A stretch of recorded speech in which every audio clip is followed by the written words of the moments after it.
परमेश्वर के दास भाई बख्श सिंह के द्वारा लिखित और प्रकाशित की गई पुस्तक ईश्वरीय भेदों का प्रकाश में से दैनिक संदेश। 28 जनवरी। पर मुझे तेरे विरुद्ध यह कहना है कि तू उस स्त्री इजेबेल को रहने देता है, जो अपने आप को भविष्यद्वक्तिन कहती है और मेरे दासों को व्यभिचार करने और मूर्तियों के आगे चढ़ाई गई वस्तुएं खाना सिखलाकर भरमाती है। प्रकाशित वाक्य 2 अध्याय 20 वचन। रोमन कैथोलिक धर्म अर्थात एक ईसाई पंथ जब इसका प्रारंभ हुआ तब उन्होंने क्रूस की उपासना करनी शुरू की और क्रम अनुसार अनेक प्रतिमाओं की उपासना करनी भी शुरू की। इन विधर्मी नियमों को हमें दूर करना पड़ेगा। अनेक मसीही परमेश्वर के वचन के अधीन होने के बजाय अनेक प्रकार की परंपराओं को मंडली में शामिल करते हैं। कई बार तो प्रभु भोज भी मात्र एक विधि बन जाती है।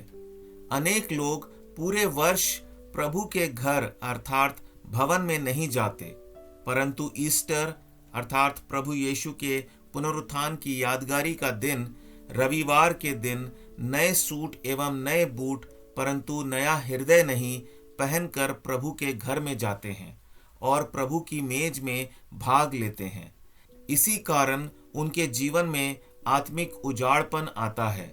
यही चीजें प्रभु यीशु मसीह की महिमा को चुरा लेती हैं। हमें आत्मा और सच्चाई से प्रभु की आराधना करनी चाहिए। यूहन्ना 4 अध्याय 24 वचन। परमेश्वर की इस रीति से उपासना करने के द्वारा ही परमेश्वर जो मिरास हमारे लिए तैयार कर रहा है उसका हिस्सा पाने के हम योग्य होंगे।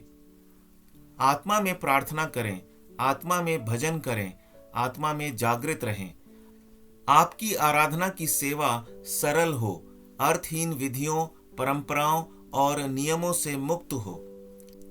प्रकाशित वाक्य 2 अध्याय 15 वचन में निकुलियों की शिक्षा के विषय पढ़ते हैं।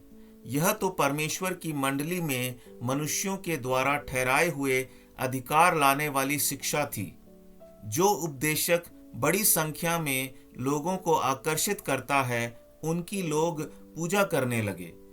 इस बात से परमेश्वर घृणा करता है और दूसरे रोमन कैथोलिक मंडली की कितनी ही बातें जैसे कि कुर्ता, मोमबत्ती, आचार संहिता, प्रार्थना पुस्तकों वगैरह अपनाने लगे। पवित्र आत्मा का अंकुश अर्थात नियंत्रण हमारे जीवन में ना हो तो हम भी अनेक रीति रिवाजों और प्रथाओं के मार्ग में चल पड़ेंगे। प्रकाशित वाक्य 2 अध्याय और 16 वचन में प्रभु कहता है कि ऐसी सारी बातों के विरुद्ध वह अपनी मुख की तलवार से लड़ेगा। यह तलवार तो परमेश्वर का वचन है। हमें परमेश्वर के वचन को मान देना चाहिए और केवल प्रभु यीशु मसीह के आगे ही झुकना चाहिए। कितने ही विश्वासी बैठे बैठे प्रार्थना करते हैं, परंतु इस प्रकार से अंधकार आता है। आपके व्यक्तिगत जीवन में, पारिवारिक जीवन में तथा मंडली के जीवन में परमेश्वर के वचन को मान दीजिए। कई बार सभाओं में, खास तौर पर युवा वर्ग के मध्य ठट्ठा मजाक चलता है।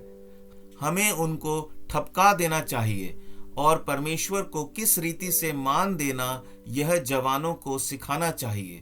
परमेश्वर के वचन के प्रति कान देकर सुनने की शिक्षा विश्वासियों को सिखाना जरूरी है। प्रभु आपको बहुतायत से आशीष दे।